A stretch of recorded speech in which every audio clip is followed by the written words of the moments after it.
বিসমিল্লাহির রহমানির রহিম। সকালের নাস্তায় রুটি পরোটার সাথে জমবে এবার এরকম একটি সহজ ডালের রেসিপি আজকে শেয়ার করব। এটা তৈরি করা খুবই সহজ এবং ঘরে থাকা অল্প মশলায় খুবই সহজে তৈরি করে নিয়েছি। এটা খাসির মাংস, গরুর মাংস অথবা যে কোনো চিকেন দিয়ে তৈরি করবেন। একবার বানালে বারবারই এটা খেতে চাইবে। আমার বাচ্চারা তো রুটি পরোটার সাথে এটা খুবই পছন্দ করে খেয়ে নেয়। এর জন্য হাঁড়িতে হাফ কাপ তেল দিয়ে এখানে একটা তেজপাতা, এক টুকরো দারচিনি বড় সাইজের, 3-4টা লং আর 4টা এলাচ থেতো করে দিয়ে সাথে একটা শুকনো মরিচও দিয়েছি। এগুলো আমি 30 সেকেন্ড ভেজে এখানে 1 কাপ পেঁয়াজ কুচি দিয়েছি। পেঁয়াজটা একটু মোটা মোটা করে কেটেছি।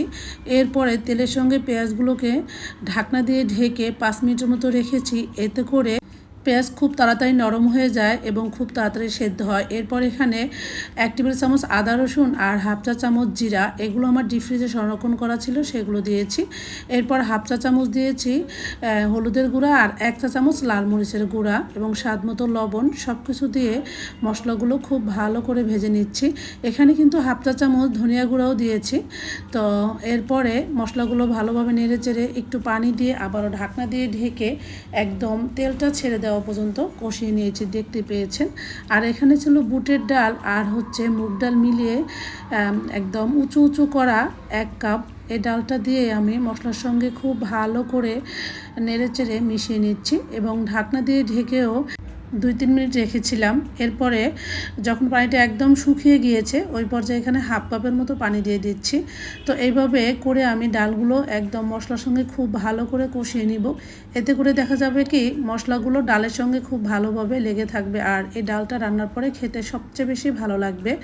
তো আমি একদম কমন মশলা দিয়ে ঝটপট এই ডালটা তৈরি করে নিচ্ছি। রান্না শুধু হলুদ, মরিচ এবং মশলা বেশি কতগুলা দিয়ে রান্না করলেই মজা হয় না। রান্না করার সময় কয়েকটা স্টেপ ফলো করলেই রান্নাটা হয় সবচেয়ে বেশি মজার। তো এখানে আমি একটা দেশি চিকেন ছিল, একদম ছোট, এটার হাড় চর্বি সহই চিকেনটা ভালোভাবে ধুয়ে পরিষ্কার করে দিয়েছি। দিয়ে আমি ভালোভাবে নেড়ে চেড়ে ডালের সঙ্গে মিশিয়ে নিয়ে ঢাকনা দিয়ে ঢেকে একদম মিডিয়াম আঁচে 10 মিনিটের মতো কষিয়ে নিয়েছি। তো এর মাঝে ঢাকনা উঠিয়ে উঠিয়ে বারবার আমি নেড়ে চেড়ে দিয়েছিলাম, যেহেতু ডাল যে কোনো সময় পুড়ে যেতে পারে আর এই পর্যায়ে পুড়ে গেলে সেই ডাল খেতে আর একটুও ভালো লাগে না।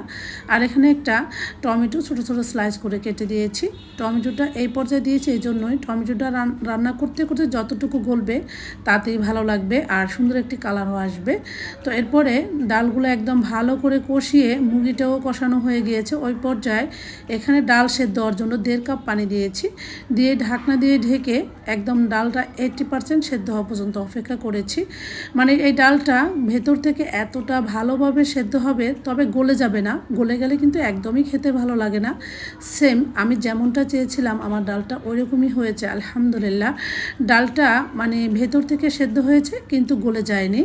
তো যাই হোক, এরপর এখানে 4-5টা কাঁচামরিচ একটু আগা দিয়ে ফেরে দিয়ে দিয়েছি সুঘ্রাণ এবং ঝালের জন্য।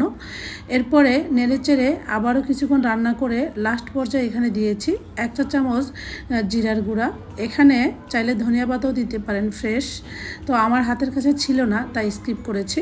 ডাল রান্নাটা দেখতে যতটা লোভনীয় ছিল, খেতে ছিল অনেক বেশি মজার। দেখেই বুঝতে পেরেছেন কতটা কালারফুল এবং লোভনীয় হয়েছে। এটা সাদা ভাত, রুটি, পরোটা যার সাথেই সার্ভ করেন না কেন সবাই খেয়ে প্রশংসা করবেই করবে। আজকের ভিডিও তাহলে এই পর্যন্তই। সবাই ভালো থাকবেন। আল্লাহ হাফেজ।